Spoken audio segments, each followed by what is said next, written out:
How did the most entertaining sport in the world become boring?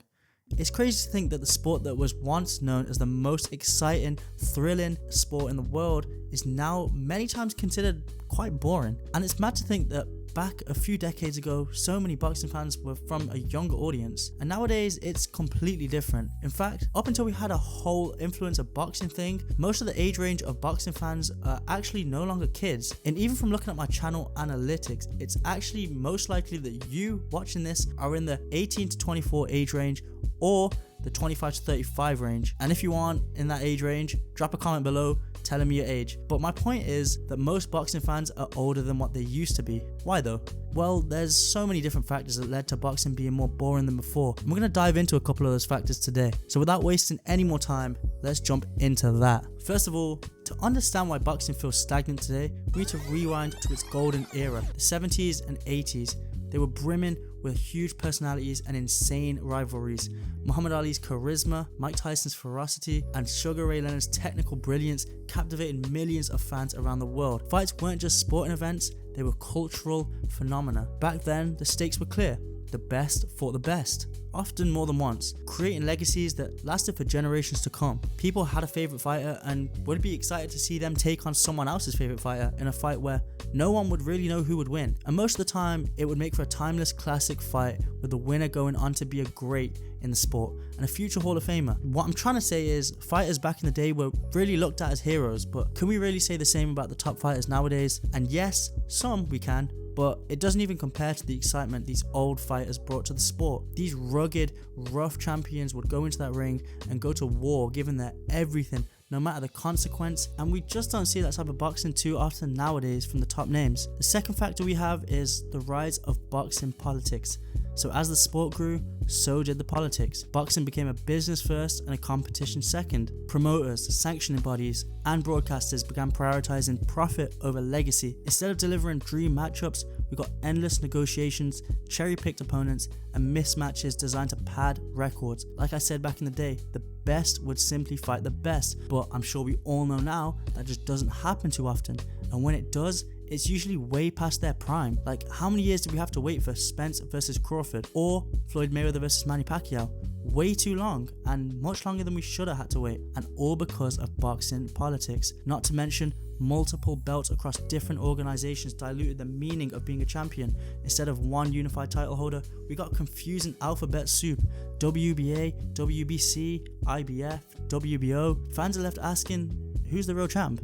And that brings me on to my third point, and the biggest reason, in my opinion, it's the defensive era. And honestly, the biggest person to blame for this is this guy right here, Floyd Mayweather Jr.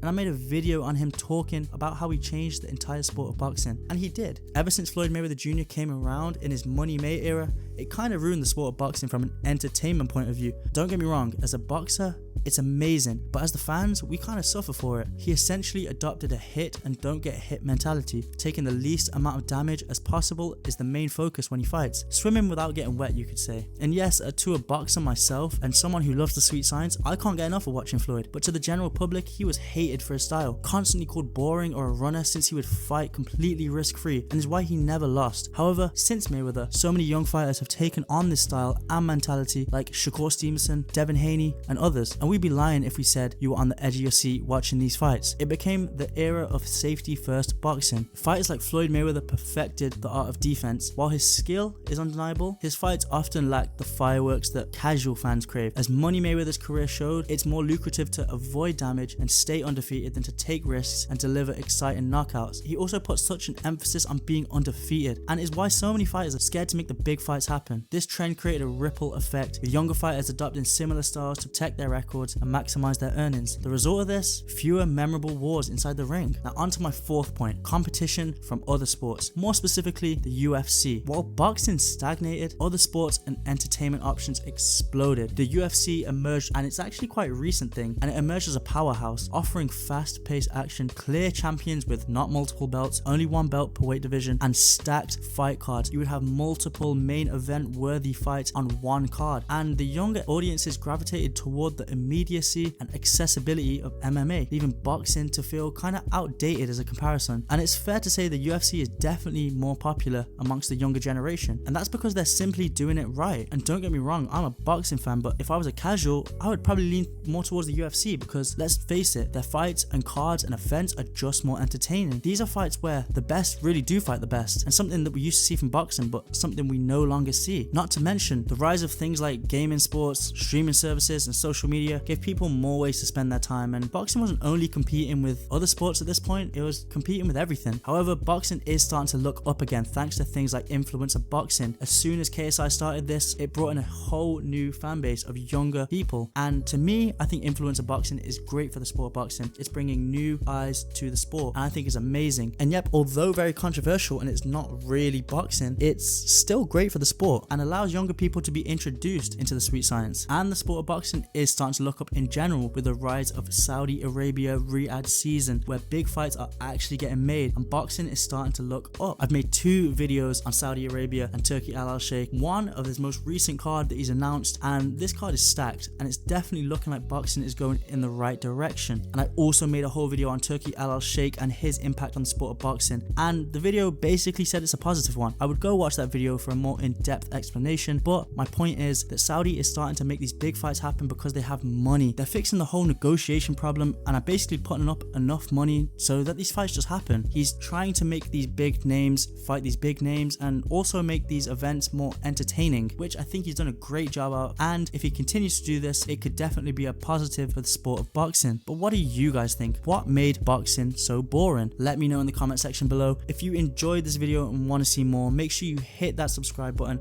and turn on post notifications so you don't miss an upload. Anyways, that'll be all. I'll catch you in the next one.